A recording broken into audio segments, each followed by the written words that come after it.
Continuing to see more of the impact from the severe weather that rolled through our area over the weekend. It's causing issues for those who live along Styx River in Baldwin County. This is residents there just dealt with flooding more than a week ago.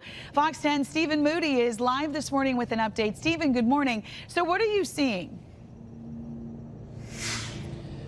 Yeah, Sarah, good morning. As we get later into the morning, we're starting to see more of that flooding here in Styx River. I'm going to step out of the way here so you can just see down there. This road is closed because of that flooding, and this has just been a widespread issue, like you mentioned, since around last week when they had a heavy rain.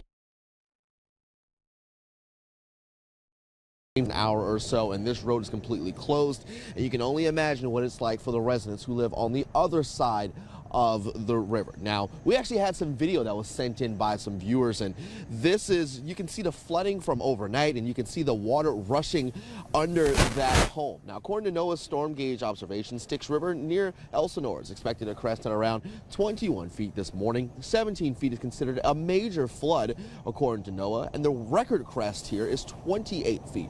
That was set back in 1998. It can take until overnight to get it back under 9 feet. This comes a week after the river reached 16 feet. Now, if we can come back live here, we're standing in front of the Styx River Shooting Center, and our photographer Robert is showing you here just how flooded this building is. The owner is actually here. We had a chance to speak to him just a few moments ago when he arrived.